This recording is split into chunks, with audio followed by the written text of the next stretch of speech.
नमस्कार।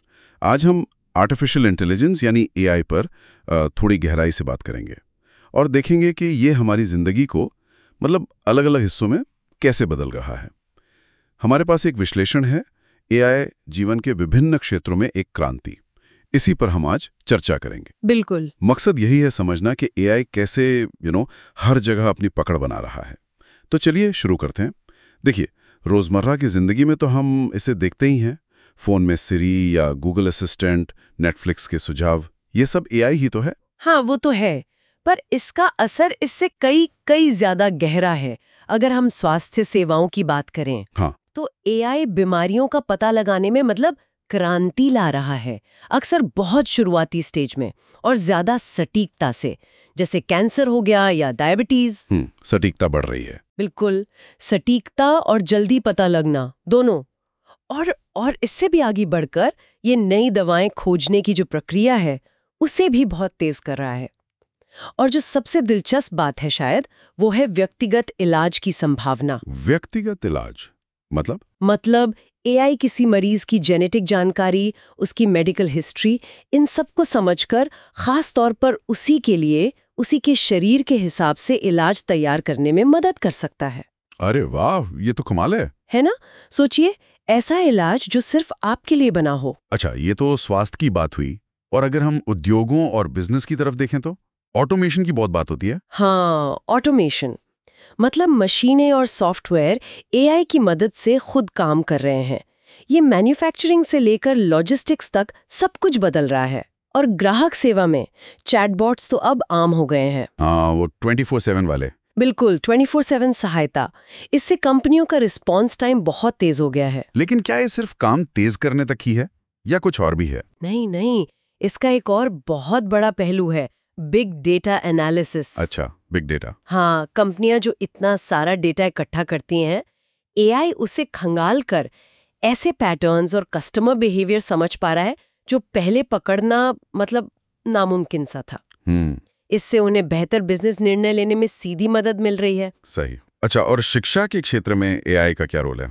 शिक्षा में भी एआई बदलाव ला रहा है, धीरे धीरे। सोचिए ऐसे लर्निंग सिस्टम्स की जो हर छात्र के सीखने की रफ्तार और स्टाइल के हिसाब से खुद को ढाल लें। पर्सनलाइज्ड लर्निंग जिसे कहते हैं। Exactly, personalised learning. इससे सीखने का अनुभव बहुत बेहतर हो सकता है। कुछ विषयों में जैसे मैथ्स या कोडिंग में एआई ट्यूटर भी मदद कर रहे हैं। और हाँ, जो प्रशासनिक काम होते हैं जैसे ग्रेडिंग, शेड्यूलिंग, वो भी आसान हो रहे हैं। दिलचस्प।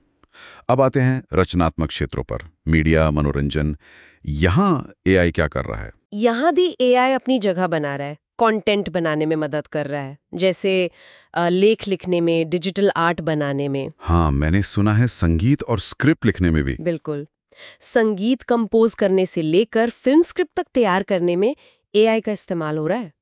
चैट जीपीटी जैसे टूल तो काफी लोकप्रिय हो ही गए हैं। यानी यही एक थोड़ी डराने वाली बात भी आती है ना, डीप फेक्स जैसी चीजें। हाँ, ये एक गंभीर चिंता है। डीप फेक मतलब एआई से बने इतने असली दिखने वाले नकली वीडियो या ऑडियो कि पता ही न चले। बिल्कुल, इनसे गलत सूचना फैलाना, किसी की प्राइवेसी भंग करना, ये सब बहुत आसान हो गया है।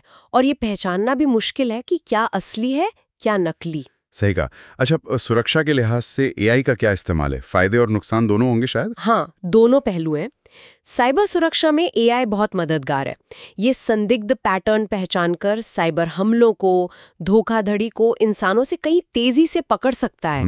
एआई वाले कैमरे भी रियल टाइम में संदिग्ध गतिविधि पकड़ सकते हैं। लेकिन दूसरी तरफ बड़े पैमाने पर निगरानी या फिर हथियारों में एआई का इस्तेमाल जैसे ऑटोमेटिक ड्रोन, ये गंभीर नैतिक सवाल खड़े करते हैं।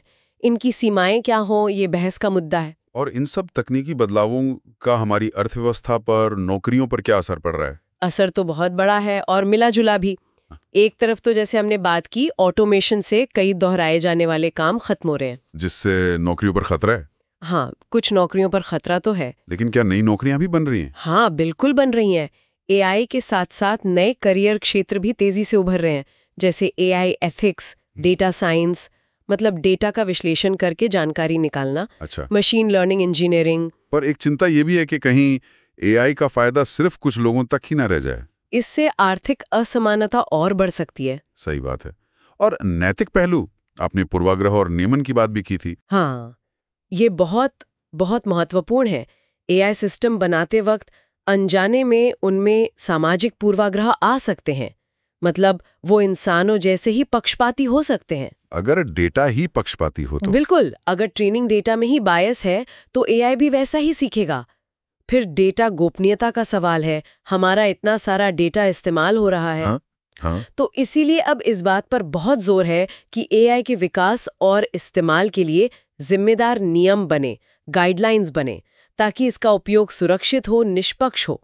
तो कुल मिलाकर हमने देखा कि एआई हमारी रोजमर्रा की छोटी-मोटी सहूलियतों से लेकर स्वास्थ्य, उद्योग, शिक्षा, नौकरियां, यहां तक कि नैतिकता तक, मतलब जीवन के लगभग हर पहलू को छू रहा है, बदल रहा है। बिल्कुल, ये एक बहुत शक्तिशाली तकनीक है। इसमें अपार संभावनाएं हैं, पर साथ ही गंभीर चुनौतियां भी हैं। सबसे जरूरी ये है कि हम इसके विकास और इस्तेमाल को समझदारी से, जिम्मेदारी से दिशा दें। सही कहा। तो इस सारी जानकारी का बाद एक सवाल शायद हम सबके सोचने के लिए ये है कि हम भविष्य में एआई का इस्तेमाल इस तरह कैसे सुनिश्चित कर सकते हैं कि इसके फायदे ज्यादा से ज्यादा लोगों तक पहुंचे और जो जोखिम है वो कम से कम हो। ये एक बड़ा सवाल है जिस पर हमें लगातार सोचना होगा।